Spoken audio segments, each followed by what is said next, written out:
où pensez-vous que vous irez après votre mort?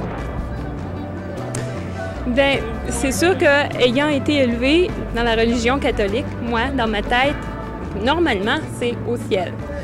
Ben, moi, c'est noir. C'est comme quand on dort. C'est noir. Pour moi, ça n'a pas d'importance. Non, je sais pas. Moi, personnellement, je n'ai pas vraiment la prétention de dire que je suis assuré d'aller du bon côté comme je suis assuré d'aller de l'autre côté un peu moins intéressant. J'irai sûrement dans un endroit où tout sera beau, tout sera agréable. Où irez-vous après votre mort? Dans un paradis où il n'y aura plus de froid, plus de faim, plus de peur, il n'y aura que de la plénitude.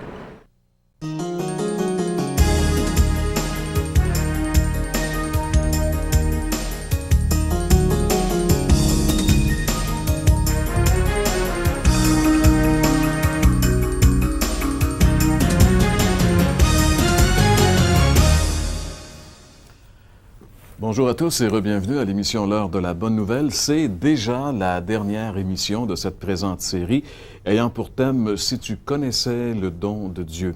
Dernière occasion de saluer nos bons amis haïtiens qui écoutent l'émission depuis presque un an maintenant par le biais de la chaîne 24 Télé Lumière à Haïti. Alors, on vous salue d'une manière bien particulière.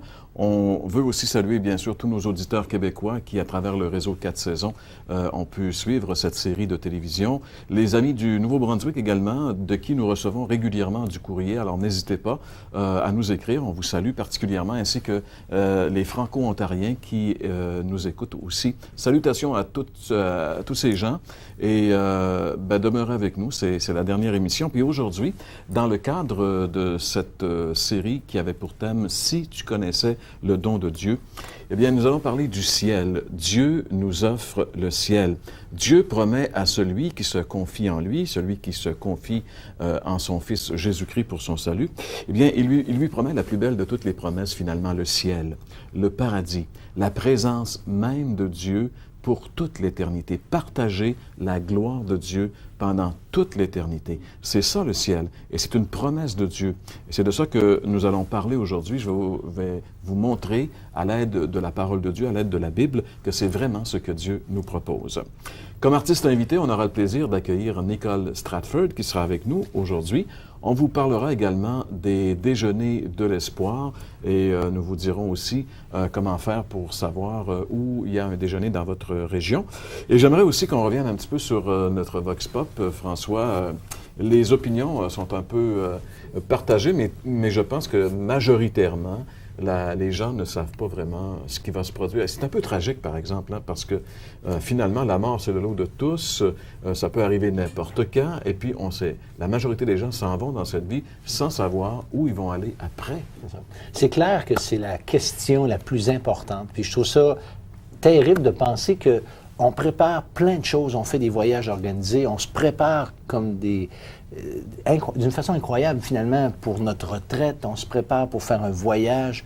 Mais devant l'au-delà, on ne fait que se reposer sur quelque chose qui est tellement mobile qu'il n'y a pas d'assurance. Mais il y a quelque chose que je trouve qui revient dans le sondage, c'est qu'il n'y a pas personne qui ne souhaite pas aller là. Et puis il y en a même au point qui souhaitent tellement qu'ils veulent pas entrevoir d'autres éventualités que celle-là. Je les comprends. C'est sûr. Mais qu'est-ce que la Bible dit là-dessus? Puis c'est ça, je pense, que tu vas le traiter aujourd'hui. Oui, c'est ça. Je pense que c'est la plus belle de toutes les destinations. On devrait envisager la vie présente comme aboutissement dans le ciel, mais pour cela, il faut être certain. Pour savoir où on s'en va, il faut consulter, si vous voulez, la carte. La carte, c'est la Bible, et la Bible nous indique quel est le chemin à prendre pour se retrouver dans le paradis pour l'éternité. Alors, on va en parler dans un petit instant, mais si vous voulez, pour l'instant, nous allons aller faire un tour du côté de la chronique « La Bible répond ».